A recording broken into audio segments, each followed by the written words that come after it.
If you've ever landed in Europe, Asia, or anywhere across the globe and spent the first 48 hours feeling like a zombie, you're not alone. Jet lag is real, and for many travelers, it can completely derail a dream trip.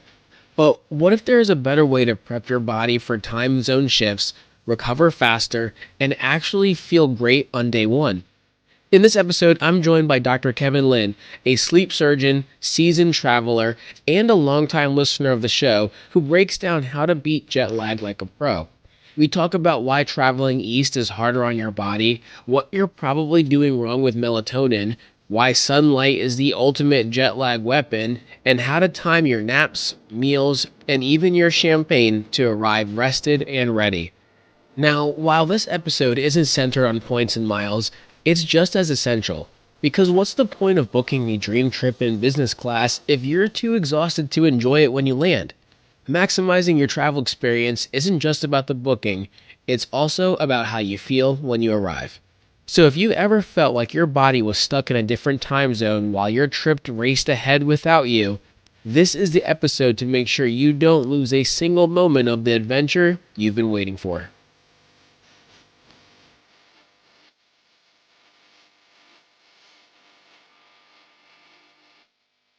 Welcome to the Revolutionizing Your Journey podcast. My name is DeAndre Coke. I've got a fantastic guest for you all today. Someone who's actually been a listener of the show and is passionate about points and miles and travel, but is also a sleep surgeon and someone that specializes in understanding sleep. And we were talking online or through DMing and through talking through the podcast. And I said, you know what?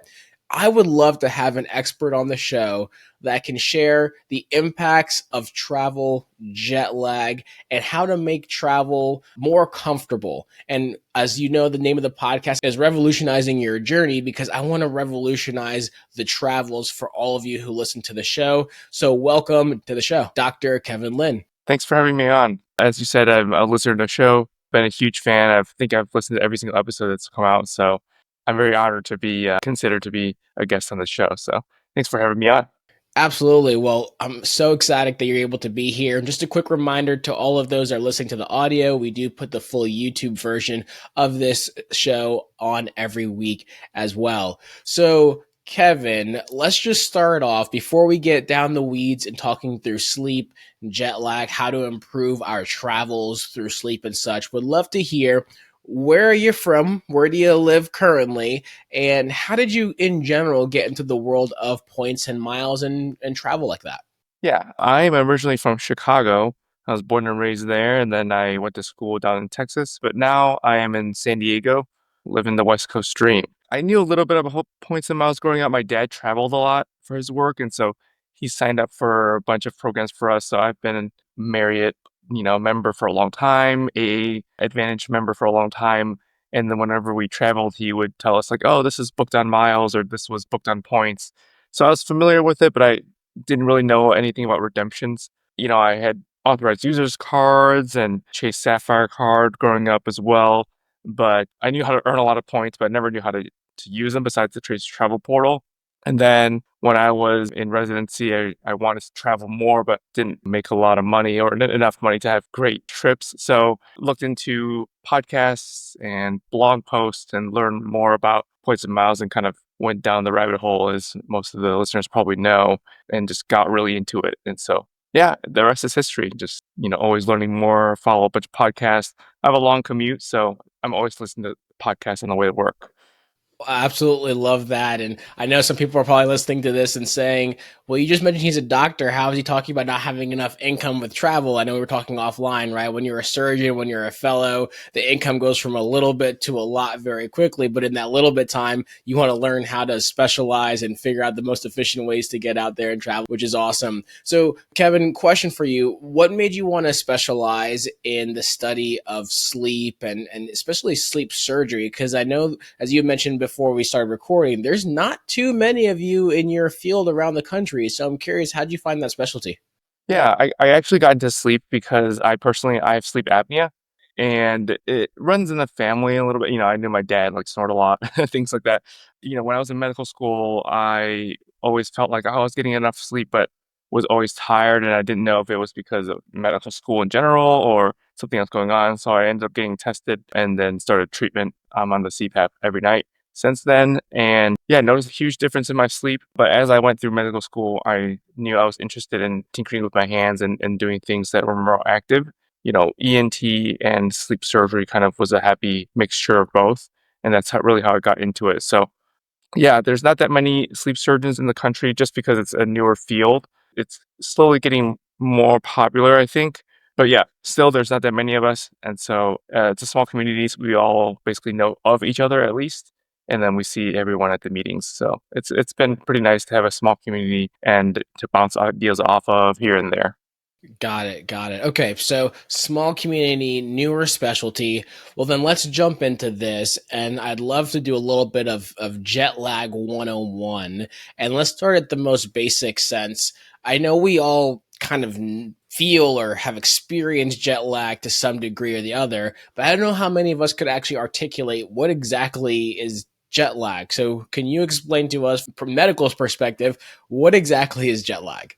Yeah, I don't know if this is the official like medical terminology and definition from the book, but jet lag basically is like the disruption of a person's internal natural circadian rhythm. And it's usually due to traveling across time zones. It's usually worse when you travel across more time zones, but basically a person's clock, for the most part, if it's normal, runs on about a 24-hour kind of interval. And your body likes consistency, as everyone probably knows. When things change a little bit, the body can react poorly. So any disruption in that from time zones that humans, just made up basically can affect your day-to-day kind of feelings about your life and how you're reacting to the environment. Got it. Got it. And I know some people have felt like, hey, it's a lot easier to travel forward or let's say go east than it is to go west. Right. So for me here in Virginia, it will be a lot easier to travel to London than it is to Hawaii on the body. And I'm really curious, is there a reason for that or is that just all in my head? No, no. That is a good observation. For the most part, that is true. Different people have different clocks, and so some people might react differently, but a majority of the people that I work with, it is a lot harder to travel east. And the reason is because when you're traveling east, you're quote unquote shortening your day, right? If you're traveling east, you're moving the clock forward, meaning you have to go to bed earlier and you wake up earlier, which is we call phase advancing, and you're advancing your clock forward. And that's much harder to force yourself to go to sleep early or wake up earlier than to phase delay, meaning forcing yourself to stay awake when you're going west. Yeah, if you just think about it, it's harder to just be like, hey, go to bed now versus like, hey, stay up for an extra hour or two to help you adjust to the time zone. So that's the reason that it's usually harder to go east than west. It gets a little more nuanced when you're traveling like across the international date line and it's a 12-hour difference. It's like you're kind of in the similar boat whether you go east or west. But yeah, for the most part, if you're traveling to Europe, it's not a 12-hour difference. East is going to be a lot easier, which is kind of nice for us when we're traveling, on vacation. You're more likely to be doing some of those things that we're going to talk about later to improve your sleep and improve your jet lag. And I guess actually you kind of answered the opposite question of what I asked in a good way, because as I was saying that, I was realizing, okay, it's actually easy when I go west, but then when I'm trying to get back home and I have to fly back east, that's where the problem is, as I was thinking about that. So that actually makes a lot more sense. And that's also why I think in this travel world that we live in, especially traveling with points and miles, and I opt to travel a lot more in luxury. So that means if we're doing long haul travel, it's flying business class, it's flying first class, which not everyone does. I know not everyone that listens to the podcast does, but I think a vast majority do. It is easier when you can travel long haul and lay in a lie flat bed as an example, because then you can try to get a little bit more sleep and adjust to this next time zone that you're about to be in. So I'm curious, Kevin, when it comes to jet lag specifically, does everyone feel it the same way where it's just this feeling of being slow and just tired all the time? Or is there a range that dramatic?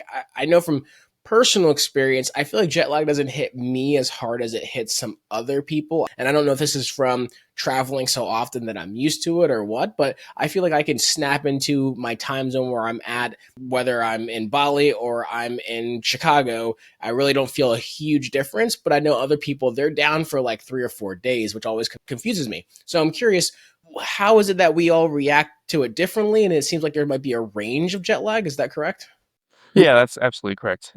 Jet lag, like any other medical thing, it's very individual. People react differently, and people's bodies are all different.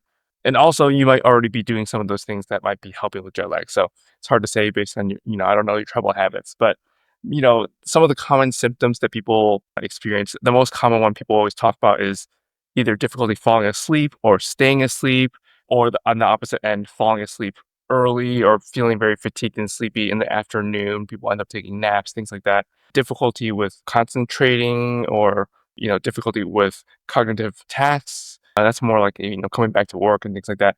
Digestive issues is a big one that people don't always associate with jet lag, but, your body is set on a regular clock. And when you disrupt that, kind of all the systems go haywire. So that's something to think about and make sure that you're keeping healthy on trips, especially longer trips or trips across the ocean. And the last one is mood changes. And I don't have to, go into too much detail about that, but that mood changes or mood irritability can kind of ruin a trip or ruin a day or a trip. So that's something to keep in mind. When you get poor sleep, you tend to be a little grumpier or more irritable or have a shorter fuse. So that's something to think about as well. That's understood. I can definitely see how that can definitely affect people in different ways. So then, Kevin, how do we set ourselves up for success? What should we be doing days before a trip? And I'm sure it's very different if we're changing one time zone versus 11 or 12. But what should we be looking at doing to make sure that we're set up for the most success possible to minimize jet lag specifically? Yeah, so this is a really broad question, but generally what we're taught is that our body can adjust about an hour per day of jet lag or kind of time changes. Obviously, if you're traveling across the ocean with 12-hour difference, not everyone has 12 days to adjust, but that's just basically a general teaching.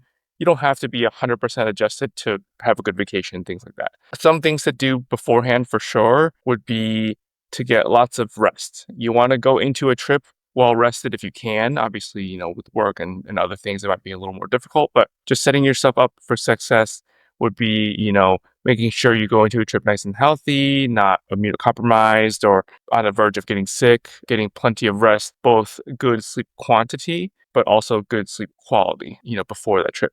There's other things that we can do in terms of having a good conducive environment for sleep. Things like avoiding technology or, people talk about screen time, avoiding caffeine and alcohol before bed. Those are all kind of things that fall into that sleep hygiene that people talk about.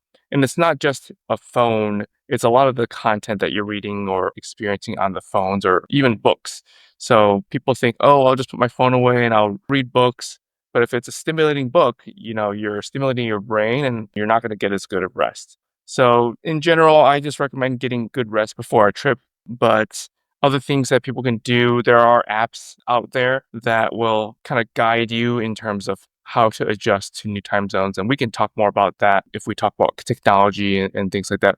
I know that you use some apps and I use a different one, but in general, they all do a pretty good job of giving you guidance on how to adjust and how long it might take to adjust to a new time zone. Well, let's transition and jump into that a little bit because I know from my experience, I heard of an app called TimeShifter. I'm pretty sure I saw it. I think maybe on like a TikTok video a year ago, which is where I saw it. I was like, "There's no way this thing works," and I can't definitively say that it does or doesn't. I want to say that clearer.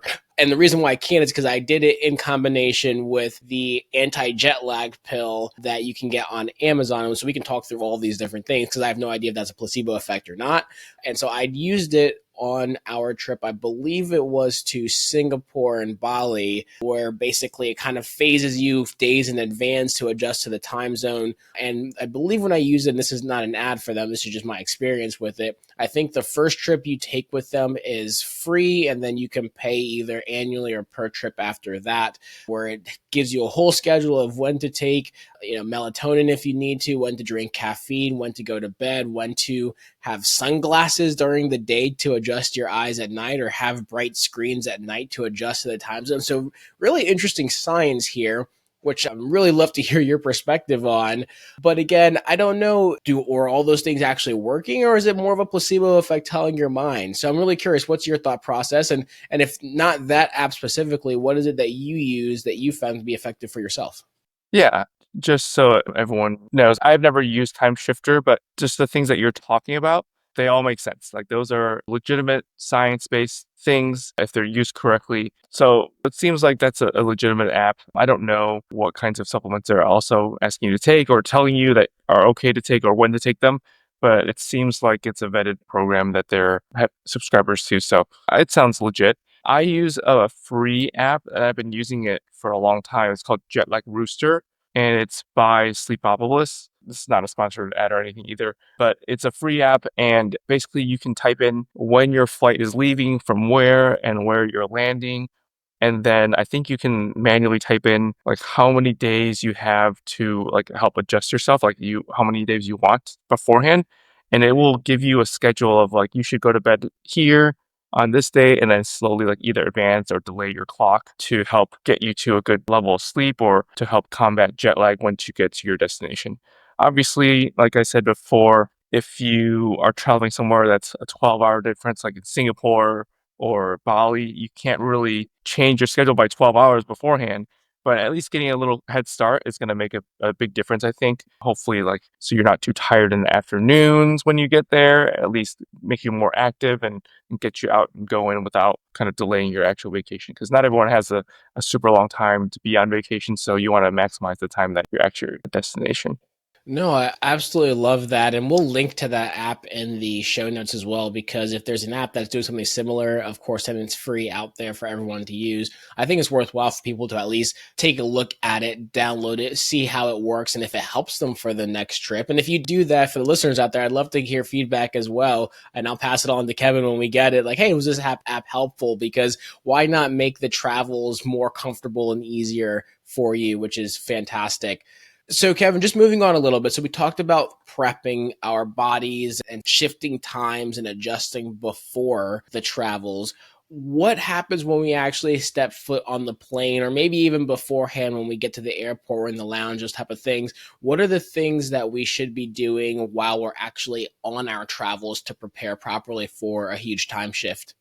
I think before you go on your travel, if you're traveling, across the ocean especially, it's nice to have the clock on your phone. I don't know, either an app or, I think the Apple probably has some app on there where it displays a local time.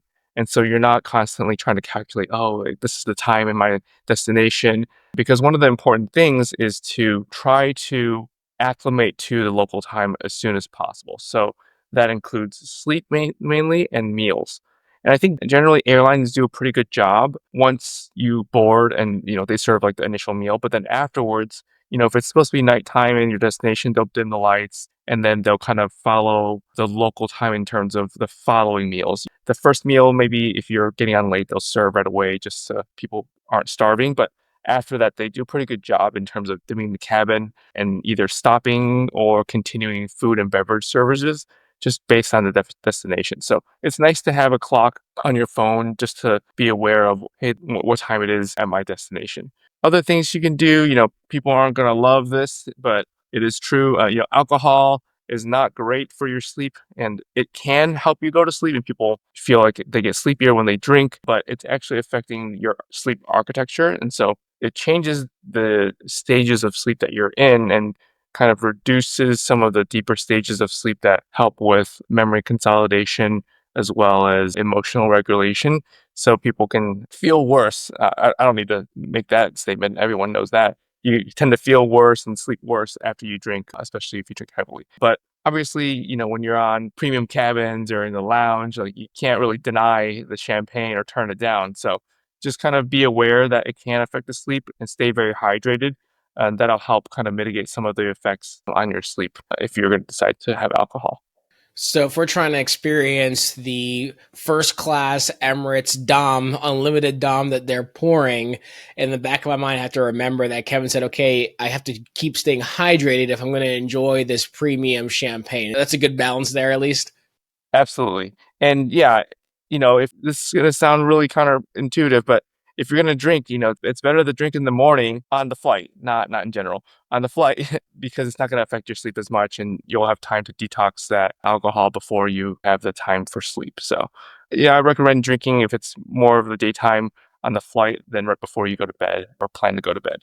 Okay, interesting. So we can go ahead and think through our timing that way. And one of the things that maybe someone newer to premium or first class and business class travel might not know is that although they do have these set times where they will provide the meal service, so usually, especially in the long haul flights, as you mentioned, that first big meal they'll give you usually within the first hour of taking off, sometimes as early as 30 to 45 minutes, especially in the premium cabins, you can opt to let them know that you'll take your meal later. So if you do know that you need to be sleeping in this moment and you don't want to stay up later to eat or don't have a need to eat right now, you're trying to adjust based off of what an app is saying or your natural circadian rhythm, you can say, hey, you know what? I'd like to actually be served my whatever meal it is they're supposed to serve you. I like to be served that here in 2 hours or 3 hours. I like to take a nap first and go to sleep first.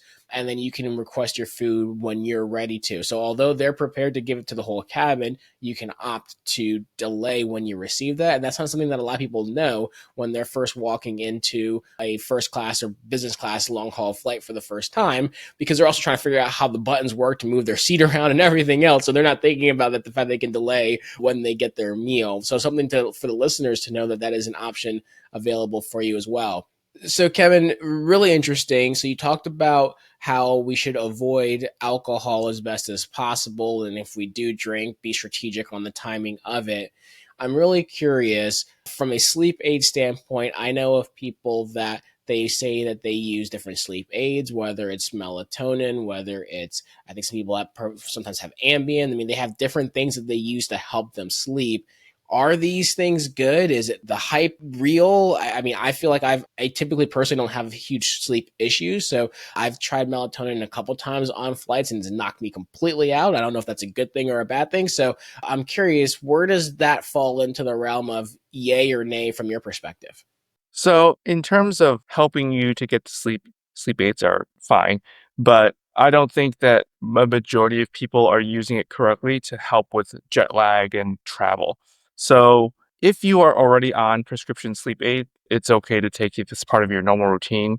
That's a topic for a different podcast. But I don't usually recommend or even prescribe sleep aids for the purposes of travel. So if you're not normally taking sleep aids, I usually don't recommend taking that. People will take over the counter Benadryl, which is even worse because it's not a sleep aid per se. It's more of an antihistamine and allergy medication. It just happens to target certain receptors in the brain that help initiate sleep, but the purpose is not really for sleep in general. So, like alcohol and some other drugs, it can affect the sleep architecture. And so you're having more sleep, but it might be more unrestful or more disrupted sleep.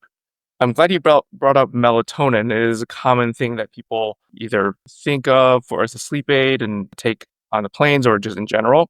So melatonin actually, not only is it a drug, but it's actually a naturally occurring hormone. Your body produces melatonin. But I think the part that people get wrong is that the purpose of melatonin is not to put you to sleep. It actually signals the body to get ready for bed and signals the brain to kind of start the process of getting to sleep. And so when you take a high dose melatonin, a 10, a 15, or whatever it is, it'll put you to sleep. But the way that melatonin works in your body is that it's usually pretty low in the day. And then around dinner time, early evening, when the sun goes down, it will slowly go up a little curve. And then it peaks about 1 a.m. or so. And so when you take that large dose, you're hitting the peak really early and then it'll come down, but then your body kind of makes it go back up again. And so you kind of get two peaks. People get extra sleepy when they wake up. it can also, just affect your phases, either delay or advance. So I usually like to talk to patients about using melatonin kind of to match what your body normally does. And so that actually is a little different than what people are doing, where we take a small and tiny dose around, I don't know, I usually say 3 to 4 hours before your planned bedtime. And that small dose is something like zero point 0.1 or zero point 0.3, which is 100 micrograms or 300 micrograms for those people who are really bad at math, me. That is like a baby dose. You can get that over the counter. It usually might come in like a kid's version, but that will kind of more likely mimic what a normal melatonin curve looks like in your body to get your body ready for bed. So typically taking that 3 to 4 hours before you plan to go to bed is going to be ideal for both adjusting your time, but also, maintaining a healthy sleep architecture throughout your flight or throughout your vacation. Hey everyone, quick break from the episode. If you're enjoying the show, make sure you're subscribed on whatever platform you're listening on so you never miss an episode. And if you've gotten any value so far, it would mean the world if you left a quick rating or review. It helps more people discover the show and keeps us motivated to keep creating great content.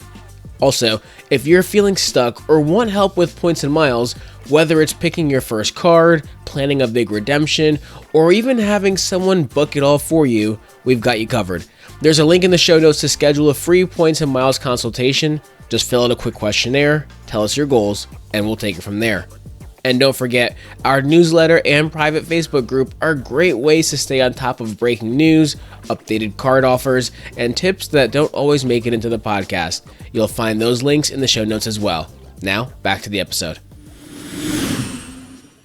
And so I'm not sure if you can comment on this specifically, because that's really interesting what you mentioned about how melatonin works, because I never knew any of that stuff. I just also knew it as something that, they say, hey, take, this gummy is a melatonin gummy, helps you sleep, right? But understanding the science and the chemistry behind how it affects your body, I think is really important. I'm curious. So one of the things that I've done this for a lot of the travels. I'd love to hear your thoughts on this. So I take a very small container, maybe 3-ounce container, that before every long haul major trip I take, I fill it with ZzzQuil basically. And then before I go, if I'm trying to take a nap or go to sleep on a long haul flight, I'll drink a very small amount of it. So usually that one container will last me the whole trip there and back. Is ZzzQuil specifically, I know it's a sleep aid, so it's not like Benadryl. Is that melatonin producing? Is it something else? Is that something I should be avoiding? I know, of course, you're not here to give you medical advice or the listeners medical advice, so we're putting that disclaimer out there. But I'm just curious your thoughts on perhaps ZzzQuil specifically, seeing as it's not NyQuil, it's not Benadryl. It is designed for sleep, as they say. But here we've got a sleep physician that can comment yay or nay. Yeah. So you're talking about like the liquid form, I guess you're talking about? Yep, the liquid form. Okay. I think ZzzQuil is actually a combination of melatonin and Benadryl. So it's going to have some of those components in it. I think if you need to help you fall asleep a little bit, I don't know what the dosage exactly is for the melatonin. It's something that if you're going to try something similar to that, just kind of be aware of. If it's a higher dose, it's something that's going to put you to sleep. If it's a lower dose, like we were talking about, it's going to prep your body to get to sleep in a couple hours. So just kind of being aware of how it might affect you. And different people react differently to melatonin. One of the side effects that people get are extremely vivid dreams. And that's because it can put you into a deep state of sleep right away. And so people get extra vivid nightmares and dreams. So personally, when I take high dose melatonin, I get very vivid dreams. So I never liked taking the high doses. So just something to be aware of. And if you've never taken it before and you're thinking about it, maybe try taking a test dose at home just to see how it affects you. You don't want weird side effects or, anything concerning to happen to you on vacation or on a flight. So just making sure you know how your body reacts is going to be pretty important before you try something for the first time. Got it. Okay, perfect. That's something that's good to know and to kind of think about or at least plan around for our future travels. So before we transition into what to do when we're at our destination, I'm curious when it comes to the timing of meals. I did mention just a few minutes ago that we can adjust when we receive it. But should we be eating more so according to our destination or our departure when it comes to planning out when to eat specifically? What's the best for our bodies to adapt? I would assume it's based on our destination, but I'm curious if there's a different route we should go. Yeah, I think for most people, it's going to be changing to your destination meal times. And I don't know if the airlines are doing it because of science or if they're just doing it because that's the standard, but they do a pretty good job in terms of timing it with the destination typically. But getting you towards that destination meal time is going to be ideal for most bodies. If you have things like diabetes or other, digestive issues or hormone issues, that's a different story. It might be a little more difficult, but probably consult your physician if you're planning to travel long distances to see how that might affect your digestive system or blood sugar if you're diabetic and things like that. So just kind of be careful in that end. But for most people, adjusting to the destination is going to be the best for your digestive system. And it's also going to help with jet lag because your body's going to know, hey, this is my normal meal times. And so then, maybe after a couple hours, like it's bedtime. And so getting all the systems in sync is going to help the most with preventing and combating jet lag. Got it. Okay. So we've planned based on our destination, we've planned our meals. Now we're on the ground. We have just landed from wherever we were, US, to now we're in, I don't know, Greece. We're in Europe somewhere. And we want to get off the ground running. We've got a 4-day, a 7-day, a 8-day, whatever the time length is vacation, and we don't want to lose as any time that we can to enjoy the sights and travel. And typically, when we're flying long haul from the US to Europe, it's usually an overnight flight, but that could be an overnight flight that leaves at like 8 or 9 p.m. here from New York, but then lands in Europe at like 10 a.m. And so, realistically, with the time change, your body makes you think that it's like 4 or 5 a.m. still. How can we make the most of our trip and our time? And how can we reduce jet lag and feeling like, oh my gosh, I got to take a nap here at 2 p.m. because I'm struggling? What are your suggestions for when we actually land at our destination? Yeah, that's a great question. So the two major factors in our circadian rhythm that are biggest kind of influence on how our clocks work are going to be melatonin, which we talked about. But number two is going to be light. So that's going to be sunlight, and that's direct sunlight to both our bodies, but also our eyes. And so it's nice usually when we travel to Europe because it's an overnight flight. When we get there, it's in the morning. So there's going to be hopefully natural sunlight outside. When you get sunlight to the eyes, I don't want to get too sciencey here, but basically it suppresses the melatonin in your body and tells your body, hey, this is the daytime, so we got to stay awake. And so what I usually do for myself, and I've been telling patients, is that when you get to your destination, obviously follow the meal times, but try to do as much as you can outside that first day, because you're going to tell your body, hey, this is the daytime, and it's time to get adjusted, and this is when you need to stay awake. So scheduling things that are outdoors, whether it's outdoor activities, walks in the park, eating outdoors. Those are all great things to do that hopefully don't disrupt your vacation plan or anything too much, but also help to adjust to the jet lag. Save the museums and indoor activities for maybe, later in the trip or day 2 and day 3. But if you can, schedule kind of more outdoor activities or at least more casual things that you can do outdoors on the first day of arrival if you're arriving in the morning or during the daytime. And hopefully that will get you kind of out and about moving as well. So you're not feeling super sleepy and needing, sleep in the afternoon, which is typically the hardest time. Your local time, 2 a.m. to 4 a.m., you get extra sleepy. And that happens typically, middle, maybe early afternoon when you get to your destination. Now, what would be the best course of action? And I know this is something that usually on that day one, especially if we're landing into Europe or something like that, around that 2 to 4 p.m. time frame is an absolute struggle to not just want to pass out and take a nap at the very least. What do you recommend? Is it best to at least try to go down for a 1 or 2 hour power nap and get back after it? Or is it like, hey, you need to fight as hard as you can, get to 7, 8 p.m., and then just go down for the whole night? What would you say is usually the better course of action? I know I'm in more of ballpark A, where I'd rather just take a quick nap, reset, and then go. And then, I'll be able to go until 8, 9, 10 p.m. at night and then go down for the rest of the day or night. And then from there, I'm pretty much good for the rest of the trip. But I know that's not everyone, or maybe that's not what's recommended. So I'm curious, what would your thoughts be? Napping, there's nothing inherently bad about napping. I think there's a lot of misinformation about, oh, napping's bad because it'll affect your sleep at night, which can be true. But in general, if you take naps in the correct intervals, like they can be very helpful. And so what I mean by that is ideal nap is about 20 to 30 minutes. And people are probably, might be freaking out. They're like, oh, I need an hour or 2 hours. So 20 to 30 minutes is ideal because it gives you a big boost in energy. Like, people say it's a power nap. But what you risk when you take a longer nap is that if you wake up in the wrong stage of sleep, you're going to be more sleepy. If you wake up in a deeper stage, it's going to make you more tired when you wake up.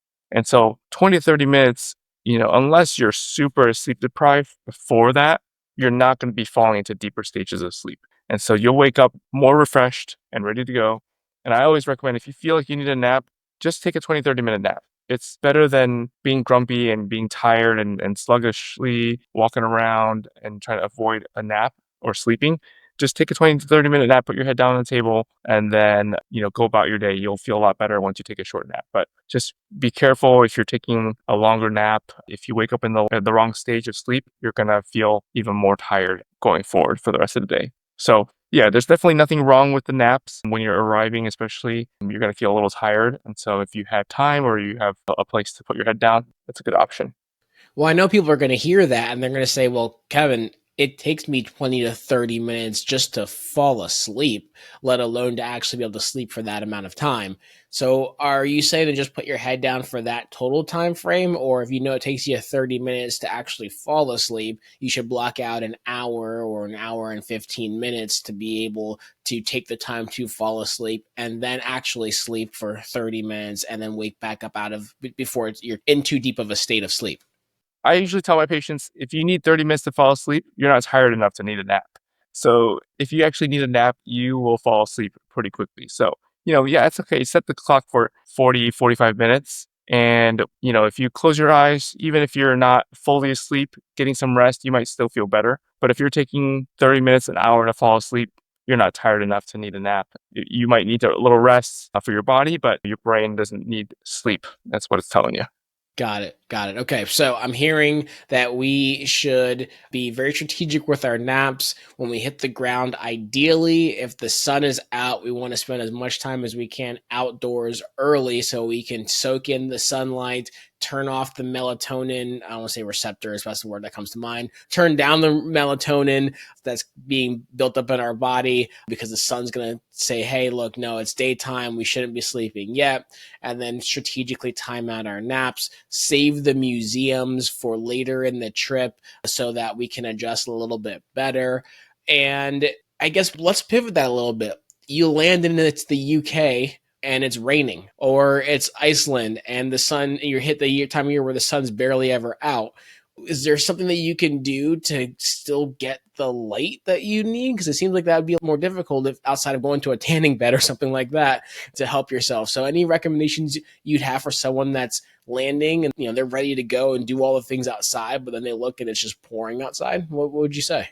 Yeah, there are devices out there that can provide like light therapy. People use it for light therapy, and that can be used for both jet lag and sleep, but also people use it for like, seasonal depression and things like that, especially in areas that maybe in the winter you don't get as much light. So there are light boxes you can purchase online. There's a specific one that I use. I'm not sponsored or anything. It's called Alaskan Northern Light Box, I think. It's a really big box. It's not portable, but it's good for when you come back from vacation or a trip and you want to adjust back to your time zone. I have one in my office, just sits there. People come into the office and they just kind of sit in front of the light and get some good UV direct light to your eyes. That's a good option.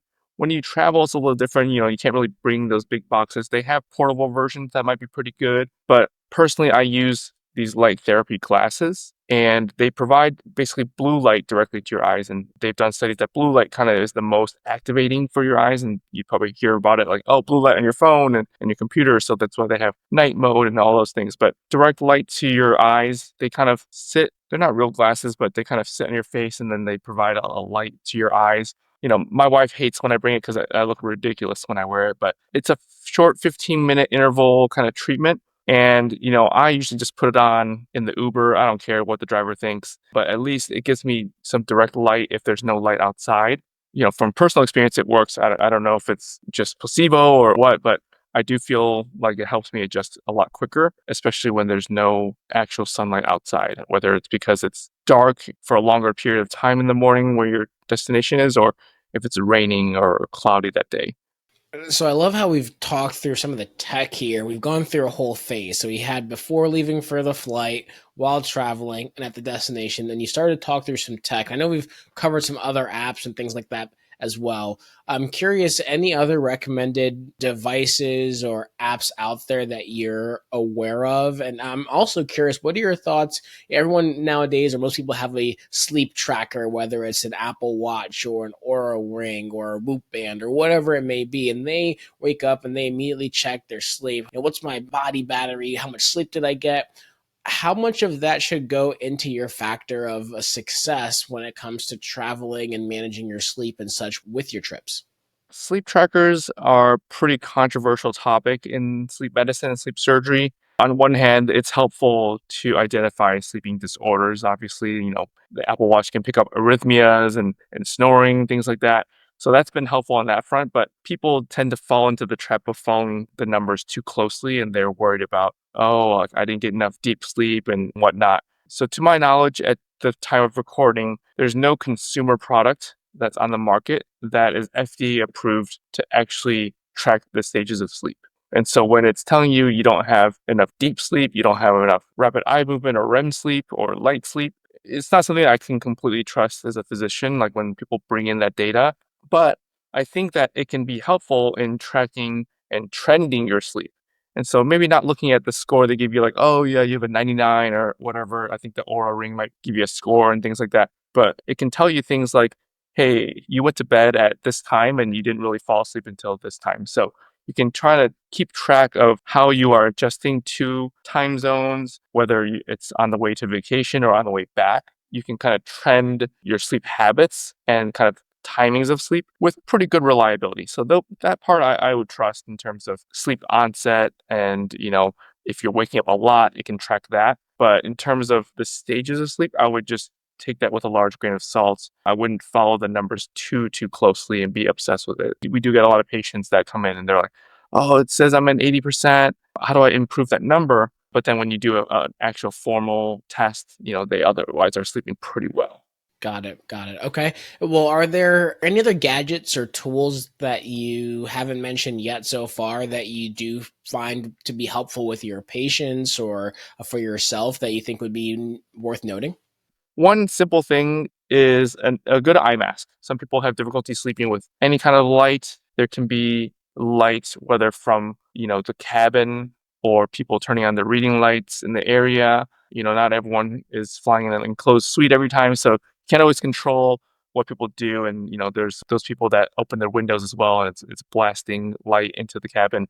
Some airlines will give you an eye mask. Those are usually paper thin. So if you're one of those people who has difficulty with any kind of light or light disturbance, I would just invest in a nice pair of eye masks. There's so many different kinds out there, ones with padding and everything like that. There's not a specific brand or one that I use or have. I think anything that's thicker that is comfortable, I think would work fine. But usually the airline ones are kind of a little thin and not great high quality. I don't think it's meant to be a formal device that you use long term. I will say that I would resonate that 100% with you, with the exception being when you hit the premium cabins, those eye masks are legit. In fact, your amenity kit for Emirates, as an example, is Bulgari. So everything is just high end. I mean, I've literally saved the pajamas from Emirates and from Qatar Q Suites. And this is not saying to brag on these things. It's because, to your point about the eye masks from both of those airlines I have saved and used many times because they're thick, they're lush, they're super soft. Even the disposable slippers, which I haven't necessarily disposed yet because they're actually super comfortable, are high end. So that does go back to the experience, right, of high-end luxury travel, especially with points and miles, which is how we typically do it, because I'm not trying to spend $20,000 on a plane ticket when I can spend maybe $200 and some points to get the same experience. but those added touches allow for that experience. You talk about the lighting. I know, like an Emirates first class, they actually have the in first class, the whole ceiling of the plane is stars, starlit at night, which is really cool. And I've never seen that on a plane before. So they help with those type of experiences, which are amazing. So, Kevin, before we wrap up, I know there are some people that have extenuating circumstances when it comes to travel. And I think the two that come to mind would be frequent business flyers, right? So they're flying across the world back and forth on many times a month or a week, whatever it may be. And then, of course, athletes that they take off and they have to land and be game ready. What are we seeing with these individuals that tends to work, or do they just play through or just work through being tired and we just don't see that side of them? Yeah. So in terms of the frequent flyers, I think a diet tends to end up playing a bigger role. If you're on the road a lot, people tend to eat not as healthily and they're eating out all the time. And so heavier and fattier foods can make us feel a little more sluggish and sleepy at the wrong times of the day.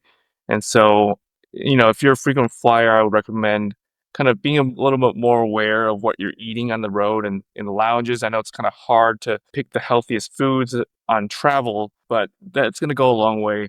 And then that combined with some of the strategies that we talked about today, especially getting light and, with business people, if you're in the office all day, it's hard to get direct sunlight. Some of those glasses might be a good idea to check out, or, a portable light therapy box might be pretty handy for you. In terms of athletes, it's hard to generalize about athletes. It just depends on what kind of performance you're going for, how much time you have. Obviously, you see those NFL players when they go abroad for certain games, they tend to arrive there a week ahead of time to give their body a chance to adjust. The studies have shown that the peak athletic performance really occurs anywhere from 4 p.m. to 7 p.m. That's when the core body temperature is the highest. You have higher reaction times or faster reaction times, more muscle flexibility, better oxygen intake, things like that. So people will, depending on how intensive or how elite of an athlete you are, like they'll try to maximize for every single thing. So at that level, you usually have like a sleep therapist or a physician that travels with you, or at least gives you guidance on how that affects your performance. And everything's gonna be individual. People have different clocks, but in general, ideally you have a couple days to adjust. You really don't want to show up for a couple hour time change and then try to perform on that day. You're not going to have peak performance. We know, you and I know, even just walking around when you travel and you land, you're not the most energized. Even if you don't have bad jet lag, you're not feeling 100%. So that's kind of what I can give for an overview for athletes and kind of high performance travelers. But it'll be individualized based on what your schedule is able to accommodate and kind of what kind of activity and what time of the activity that you're planning for is going to be at. Kevin, that's been fantastic. I appreciate all your insights today. A few questions before we wrap this one up. If you had to pinpoint probably one of the biggest, most misunderstood myths about jet lag in general, what would you say that is? Yeah, I think, I fell into this camp before, but, people fall into either the camps of, hey, I should stay up the entire flight to help my sleep adjust so I'm really tired when I arrive, or I should sleep the entire time and, don't worry about the time difference. I'll be well rested and awake to do things when I arrive. And so I think it's more beneficial to kind of see what the destination time is and go based on whatever the schedule is like, during your flight at the destination time, rather than trying to just power through by staying up the whole time or trying to sleep the whole time. And, that can make things worse if you're not timing those things correctly and then you arrive and everything's all messed up at that point. That's awesome. I think that was succinct. And I think that is a huge myth from a lot of people where they will try to knock out the entire flight. And they missed part of the flight experience by doing that, especially if they did use points for a premium cabin or whatever it may be. But you also want to be able to make the most of your actual destination and not just the journey as well. Well, Kevin, where can the listeners follow you? I know you've been super insightful when it comes to sleep. And I know that's not really what you put out from a content standpoint, but just in general, the listeners want to follow you. They're like, hey, would love to connect with you. How can they do so? Yeah, the main social media I'm on is Instagram. I'm at the.kevinlin. So it's THE dot my name, Kevin, LIN. It's more of a personal page. I don't really have the mental capacity to be creating content or anything like that. So I do post when I'm on trips, mostly on my story. But if you're expecting like influencer doctor, it's not that account. But if you have any questions about what we talked about today or anything specific about sleep and travel, just send me a DM. I'm happy to help if I can from that standpoint. Perfect, perfect. Kevin, I absolutely appreciate you coming on the show today. This was fantastic. We didn't spend a lot of time talking about points and miles because we had a greater agenda that we wanted to cover. So I wanted to just ask you, whether it's a trip you've already been on or a trip you're excited about, what is one of the coolest redemptions that you have done, points and miles travel wise in general? I'm really curious. We got to have one of your travel experiences at least to highlight. Yeah, my wife is graduating from residency this summer, so we wanted to go on a trip to Asia, and I was able to book her on Japan Airlines first class to go to Tokyo from Dallas. So there's only one seat, so obviously I had to give it to her. So I'm slumming it in business class in the back, but she's pretty excited about that. It looks like a really great cabin, so I'll report back. But yeah, we're pretty excited about that, and she's really happy that she was able to get that seat. So I'm more excited for her about that trip. So that's coming up this summer, and so we're pretty excited. I love that. And Kevin, one last thing before we go, who else should we have on the show? Yeah, I've been thinking about this for a while, and you ask this in every episode, so I had some time last night to think about it. And I was thinking, I don't know his or her name, but maybe consider bringing on the CEO of Zill Money, since we're talking about them in every episode, and have them tell us what the heck is going on with their system, why it's being delayed so many months. But I think that would be a funny episode.